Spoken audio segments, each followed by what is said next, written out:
Welcome, everybody. It's the Fourfold View podcast. We're a podcast dedicated to doing commentaries on books. You have myself, Curtis, Antoine, Greg, and Bay. We are here to talk about Proposition 7. Let's get into it. So for me, this chapter was very, very intriguing. It opened my eyes up to a whole new way of looking at the creation story and some of the timelines that are included here. One of the things that really stood out to me, I'm going to read it here, is actually the second paragraph. And it talks about how Genesis 2, 5, and 6 is kind of confusing. It says that there were no plants when God created humans, yet plants come on day 3 and humans come on day 6 in Genesis 1. And then he goes on to talk about another sequence problem is that God created animals first and then humans on day 6. And then of course in Genesis 2, Adam is formed before the animals. So like right then and there, it's just like the timelines are kind of flipped, so to speak. And I never really thought about, I don't think I ever really caught that before reading this book. I don't know if anybody else caught that, or, I'll open up to you guys. Let me know what you think. Yeah, I mean, personally, I have thought about this stuff a lot. And I really think, for me, the way that I always thought about it was kind of what John Walton has talked about, and not like like tooting my own horn kind of way, but like I always did look at it as the role versus the archetype. And think in Genesis 1, God is laying out several things that I'm sure we're going to get to, but in that particular section that you're talking about, when and it's God creating these animals and God creating plants and vegetation and all these. But then later in Genesis 2, it's God defining them as their roles, like vegetation as agriculture, like the abundance or the ability to provide food. Same with the animals, the ability to provide food, the ability to provide, ox and donkey for work measures. Like it was just the role versus the general nature of the creation. And again, with Adam and Eve and people in general, Adam and Eve representing the archetype, and then, that they weren't the only, like God didn't just make Adam and Eve and then nobody else. Because you see, as the author also mentions, when Cain is exiled after he kills Abel, he pleads with God and he asks him, to not mark him, because then he will be killed in the wilderness. Well, who's going to kill him if he was the third person ever created? There had to be other people. And I know also in Genesis 1, a lot of people say, well, it shows that Adam and Eve had other kids, not just, Cain, Abel, and Seth, that they had multiple kids, but still, then they're just sleeping with each other, and who was Cain's wife? When Cain built a city, who was the occupants of the city? Did Eve have thousands of children? Like, how many? I know the Bible doesn't clarify how many kids, but I doubt it was that many. So I've always liked to think that, and I could be wrong, I always like to think that God chose Adam and Eve as an archetype, as the representation of humanity, not necessarily this specific person named Adam and this specific woman named Eve, and everything else, kind of like followed suit. I would say not in as depth as Curtis mentioned, more of a primary school description, but I kind of thought of it the same way as well, but it wasn't because I knew the answer or whatever. It was just, that's how my brain thought of it. It was like Genesis 2 just comes next in the chronological order. So I just never thought about it as in depth until we start reading the book, honestly. I just figured it was something that happened after Adam and Eve because it's the second chapter of Genesis versus the first. but it brought up points that Curtis mentioned too, like Cain being afraid that he's gonna get killed, but by whom? And I just always at that point thought when I read that, it's like, oh, there's other people now. So I just by luck, I guess I agreed with what John Walton saying here. It was luck. Yeah, I mean that's a pretty good point too, and I think John Walton does a really good job about, again, acknowledging that there's other people, because even if you go down a little further, he talks about how we note that Cain builds a city. The term city wouldn't be appropriate unless it was a settlement of some size of people. So at some point, at some time, there had to be other people, of course, but kind of like what Curtis mentioned earlier, we doubt that Eve had like thousands of children. God had to create obviously more people, but like Adam and Eve were pretty much like the prototype, so to speak. So I can definitely rock with that analogy for sure. Hey, Bae, I'm going to shoot a question to you, so a lot of this stuff is, that you openly have admitted that this is kind of like the first time you're hearing this kind of stuff, or at least going over these particular stories. So I just wonder, from how, like, the juxtaposition of growing up just in America and, a Judeo-Christian culture, and kind of just hearing these things, like everybody hears the story of Adam and Eve, and then going into depth about these not so surface level, that it's not as it typically has been relayed. It's not so easily defined. Like how do you deal with that? Like does it change your perception of the Bible? Does it or do you have questions about just like the layman's terms that are just so flippantly thrown out, like just in our cultures? I mean, for me, I'm like you said, I'm learning along the way. Like, I've heard of Cain before, but I didn't realize that's apparently like their child, Adam and Eve's child. Am I getting that right? Okay, so I didn't know that until I read this today. Like, I'd heard that Cain, and then they're like Abel or something. Does that come later? I don't know. Like, I don't know what that refers to, but I know that there's like a thing. But yeah, it's just like learning along the way. I didn't realize a lot of our, I don't want to say slang, but like figures of speech, I guess, that like grandparents use. Literally a lot of that just came from the Bible, and I'm learning that as we go. And I'm like, oh, that's what that meant. Or, oh, that's light bulb, like, and then I read it and I'm like, oh, that makes more sense. I think it's just more growing up and maturing and being able to understand the words, because I think for years it was just over my head.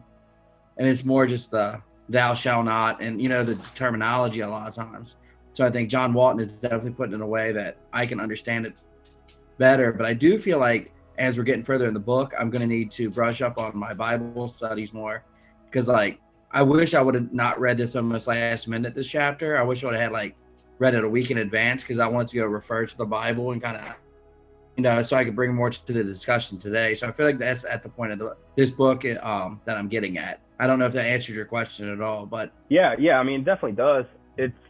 I'm just curious. I mean, I don't think there's a wrong or right answer, but I do think, John Walton kind of leads us, or he ends us with a cliffhanger at the end of this chapter. And I don't know, like his writing is so good. It's almost like a TV show. Like at the end of every chapter, he leaves you not only wanting to get to the next chapter, but he sets things up in this like foreshadowing way that, of what is to come. And it kind of leaves you on the edge of your seat and like an anticipation of like, are they going to go, like, is he going to go here? Like he forms these questions in your head as you read, and then the payoff isn't until like the next chapter or the chapter after that. So that's always interesting. But yeah, no, I don't think there's a wrong way to answer it. It's just, an opinionated question. I was just curious, just because like you said, we just have all of these sayings that that do stem from the Bible. A lot of our culture stems from the Bible. A lot of our culture is built on these Judeo-Christian foundations. And, you know, that's what I think frustrates me personally so much, is you see them being thrown out. You know, it's like the baby is thrown out with the bathwater at this point in our culture. And it's a little frustrating that we don't take the right amount of seriousness when we read these ancient texts. Sometimes we read them through the lens of like a fairy tale, like it's like a myth or a figment of our imagination, or something that, you know, thousands of years ago, you know, these individuals put their kids to sleep with. But that's not the case at all, because you see, I mean, John Walton even mentions it towards the middle of this chapter, is you find these similarities in every single ancient, you know, text, these pre-order markers that these people were wrestling with. They were trying to figure out this our world. They were trying to figure out what the cosmos meant. You know, they were trying to figure out, you know, how to survive, and like things were hard. You know, they didn't have the luxuries that we have today. And, you know, it's like the quote that we talked about last week. You know, I think that's real. I mean, I think these very hardened men and women and built these cultures that we get to kind of suck off the teat of, and, you know, we act like they're no good anymore. And I don't know, it's just frustrating. I like how also with John Walton, he also brings in metaphors to help explain things, even though there wasn't one in this chapter. And then he also is big on explaining, like, breaking down the words that are used in the original text, and kind of what you're saying, Curtis, like how the ancient people thought when it was written. It kind of goes back to the very beginning of the book, to know your audience. And like, I don't know, I think the way he breaks it down helps me understand the text a lot better than I ever knew it. Yeah, I would agree. Like, I mean, I think we've all known that the Bible is, you know, very layered, and you can read one scripture, you know, a year from now, and you get a completely different revelation to it if you were to read it at a different time. But I do like that his writing challenges me to, you know, see it outside of my normal scope.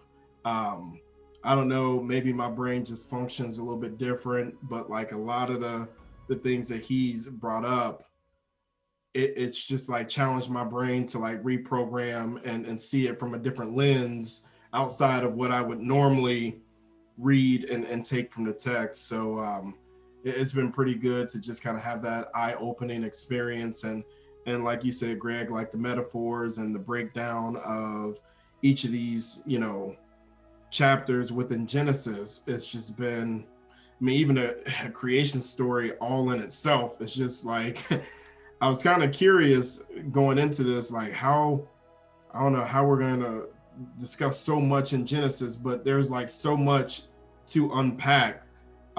It's just wild. Yeah, I mean, we're 8 chapters in, and we are at, you know, the first few chapters in Genesis. I mean, like, we're 8 chapters in our book, you know, in the Lost World series, and only 3 chapters in the Bible. Like, that's, you know, I mean, that's crazy to me. That's crazy. But again, you know, I mean, it's because John Walton took these people seriously, and I don't think that's done enough. And just to even get to the point of this chapter was, for, you know, John Walton's proposition was that chapter 2 is not a retelling of chapter 1, that it is a sequel to chapter 1. And he, you know, he shows that it's, you know, oftentimes there's parallels in the Bible. You have David Joseph and Jesus, right? Like, you know, that's a parallelism. That's a foretelling or a Jesus type. You know, and you see that often. You see these stories in the Bible that are typed or recognized as types. They're very similar to each other. But he's saying that's not this. This isn't a parallelism. This is a sequel.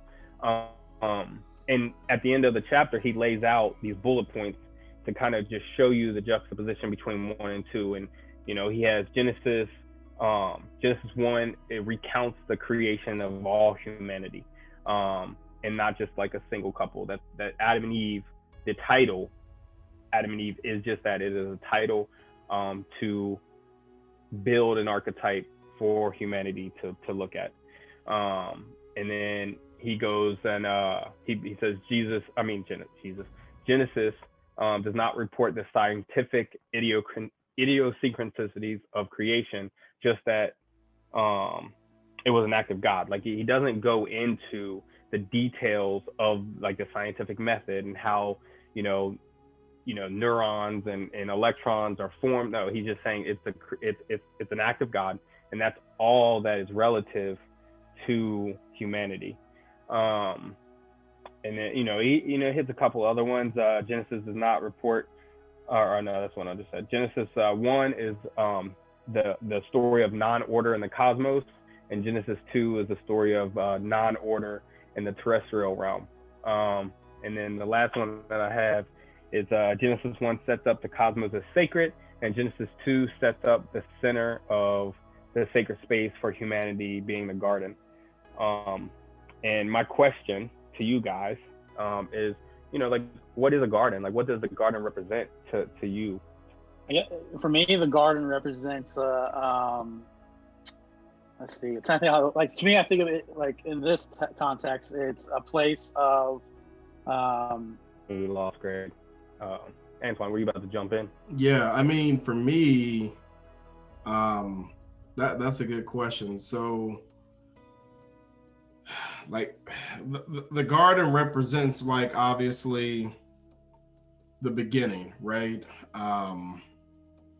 And from there, essentially, we see how man was slightly departed, from God, because we were given that option of free will, right? You had the opportunity to, obey God or eat from the tree of knowledge. So, like, the garden to me is like a place of where everything began. And I know I might be off on that, but I was really curious to see what Greg was going to say before he froze out on us. Looks like he's back. I guess it's my cue. To me, it is a place of, like, almost perfection, where Wi-Fi doesn't drop.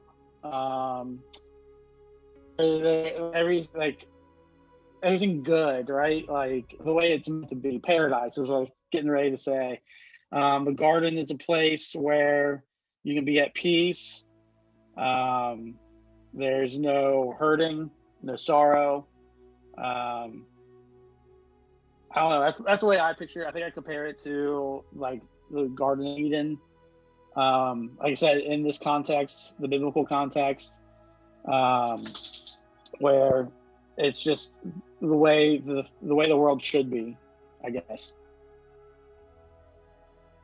Yeah, almost kind of like, would you compare it to maybe heaven? When people refer to heaven, they refer to no more sorrow, no more sadness, you're joyful. Like, that's what we're all shooting for, the garden, basically. Like, I think life in itself is just tough, you know what I mean? And as great as life is, we have the unfortunate obligation of, not even obligation, but like the unfortunate task of, like, saying goodbye to family members forever, through death, and all these traumatic experiences that we go through in life. The goal is to live this life as best as we can, so we get that sanctuary, that peace forever. Could you imagine a world where there's no heartache, no pain? You're not turning on the news and seeing all these crazy stories, school shootings, or police brutality, or whatever it is, all these things that sadden us. It's like, but what we do within this timeline of opportunity that we have to live right to get to this garden, to finally be at peace, because I don't think we could ever fully be at peace in this current state, because I mean, it's a broken world, it's a flawed world. So we're reaching for perfection. And like you said, I think the garden is like a sanctuary, or even, you know, our representation of heaven. Yeah, and like when I think of this garden, I think of it with no weeds. Like it's a perfect garden. You know what I mean? Like it's fruitful. It's everything is growing, and kind of just piggybacking on what you're saying, just made me think of that more. So it's a place of no sorrow, no sadness, just perfection, really. Yeah, for sure, man. I want to kick it to you, Curtis. Like, what are your thoughts of the garden? I don't know, man.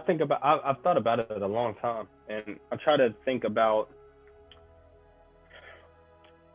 you know, a lot of this book so far has been about function, and so I like to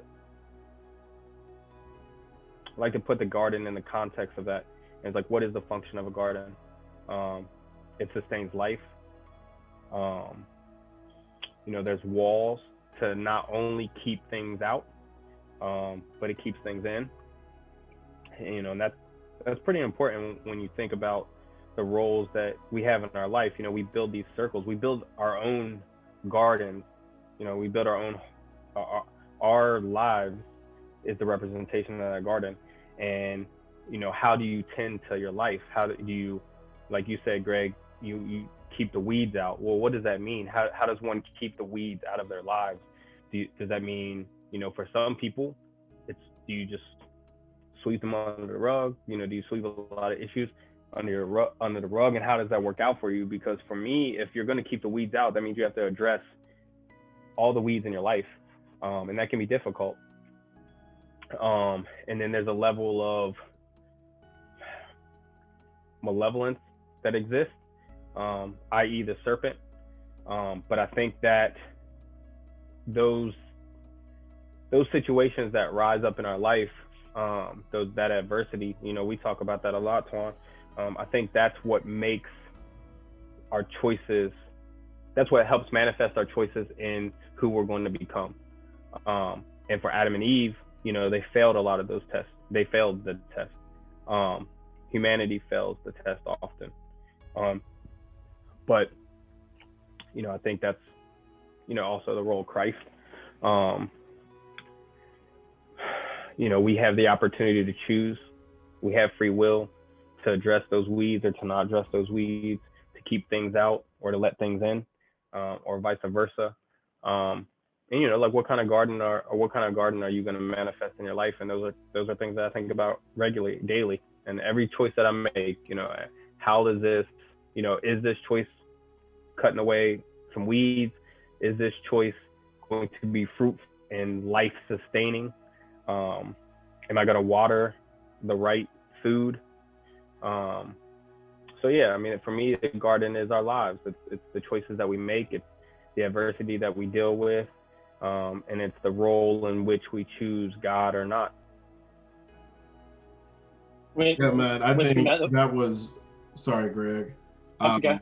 I'll be quick, but no, I really like that analogy of like the garden representing our lives. And, you know, we talk about how to keep the weeds out. And I just often think about that analogy that I believe we spoke on earlier before, where, you know, if you put a bunch of ping pongs in, you know, a glass, and then, you know, let's say those ping pongs represent weeds, so to speak. Well, how do you get rid of them? Well, if you pour water in that pitcher that's containing all of those ping pong balls, AKA the weeds, you know, the more you continue to fill yourself up of the things of God, you know, you obtain that perfect garden, that spotless garden. And obviously none of us are perfect, and we're gonna have a couple ping pongs floating around in our pitcher. But I think another good point that you mentioned too, that's the role of Christ, you know, for him coming here for our repentance that gives us another opportunity to pour into our pitcher again and get rid of the weeds. So it's like a continual thing. Like if you think about an actual lawn, which it drives me crazy, but like you can treat your yard, but those weeds still seem to surface here and there. And it's like a continuous thing that you have to treat. And that's the same thing with our lives. And how do you treat these weeds that come up in your life, these things that derail you from a spotless lawn?